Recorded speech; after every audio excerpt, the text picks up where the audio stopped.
Today we'll discuss the Tri-Pack Evolution installed on all of Decker equipment. Folding these tabs down, you'll be able to access the door. In this compartment you'll be able to check your on-off switch. This is your master switch. When the unit is off, the mechanics will be able to work from the unit from outside the vehicle without having to go through the sleeper and access the control panel. You always want to check your oil and make sure that the oil is midpoint of the dipstick, not all the way to the top. That can cause your engine to have severe problems.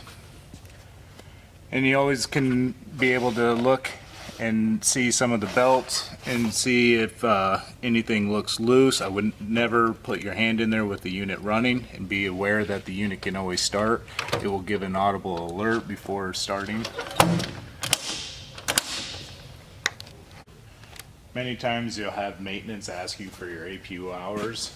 To be able to find your Apu hours, there's a meter inside your passenger sleeper side door where you'll be able to obtain those hours requested. On the passenger side of the truck, you're going to see two valves. These are where the Apu ties into the truck's coolant system. Had there ever be like some event where the Apu blows a line downstream, you will be able to close those valves and protect the engine from losing coolant. It's just for serviceability and everything else that these valves are in line. They're directly kind of right underneath the air box. The Apu condenser box is right here. There is a filter on the back side. It's a blue filter. A lot of times that dog hair, dust and everything else can plug these filters up. The shop does maintenance them when you're coming in for B services, but if you find that you have an odor or something, these are removable and washable filters. This is where your power inverters are going to be mounted. Your power inverter could look different, as there is different models in the fleet. They're all coming either from factory TK or from Peterbilt. There is always a reset button, a little black button. They move around, but as you can hear, the Apu can, or the power inverter can trip out, and when you need to reset it, there's this. There's also, on other models, there's going to be a GFCI and a display on the power inverter, and we'll show you a picture of the other style.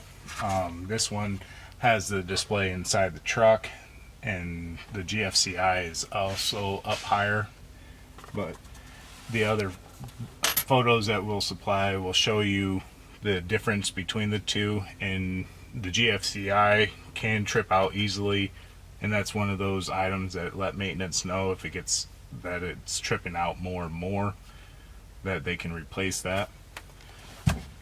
Here's your bunk heater. The big thing about bunk heaters is you have to keep the airflow available to these, and these things are supposed to be started and ran every month. It keeps the fuel fresh, helps burn out any old fuel inside the glow plugs or glow pins, and it's just going to be a better performing unit if you do cycle these on once occasionally here and there. If a unit's been sitting for a long period of time, it has not been started, you start it, it starts smoking and everything else, it's because it's burning off old fuel. Just let it go through its cycles. It will ramp up. If it doesn't, then contact maintenance support or see the shop. But this is one of those things that we do put decals on, because any kind of air restriction does really affect the SPAR heaters. What you're looking at is going to differ from sleeper to sleeper, Peterbilts to Volvos to Freightliner, but all of the Thermo King controllers are going to look the same. Their function is going to be different only on the heat side, but you'll always have the fan and the AC side on the controller.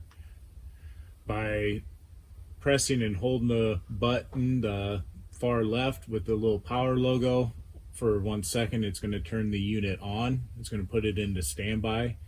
By you going through and either changing the temp or the fan speed, you're going to or by tapping the power button one more time, you're going to lock in the setting. The farthest to the left is going to be your AC, the center is going to be fan, and the right is going to be heat if your truck is integrated into the S-bar heater.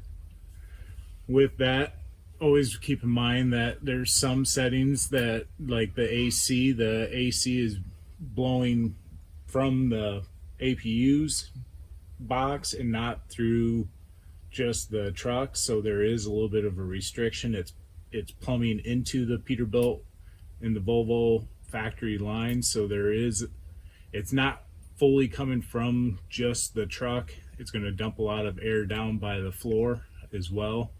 Make sure that you're using your sleeper curtains. It's going to help cool those areas. And also, if you're going to be parked for somewhere, make sure that you just turn that setting on to be able to come back to a truck that's cooled down, instead of trying to get into a hot truck and trying to idle it. The things that you can see is also to the left on this truck, it is not integrated into the S-bar heater, so you see the little S-bar controller to the left of the Thermo King unit. Some of the newer trucks do not have integration, so they will have this S-bar controller.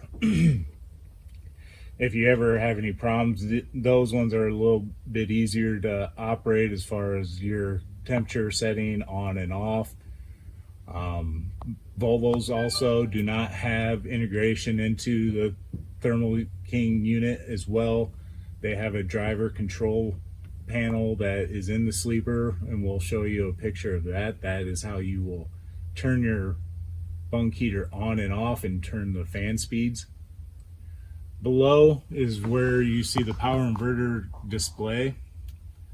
When that display is not lit up, you do not have power to your internal outlets. Always make sure that you're paying attention to that. We will also show you the power inverters that have this display mounted on them and with the GFCI. And we'll also show you where you would reset those GFCIs. Keeping in mind that all the sleeper controls, they do still work, but they will not work when you're parked, as the truck does not idle. The vast majority of our trucks will come with this style of power inverter where the display is actually mounted to the power inverter. It's mounted underneath in the same area as the last video, underneath your bed. Now this one does have a GFCI, and this is one of the things that will trigger and kick out. And to reset this, you will look to see if the button has been hit or reset, and all you have to do is push the white button. You'll hear a click, and you should see all your electrical outlets come back on in your sleeper.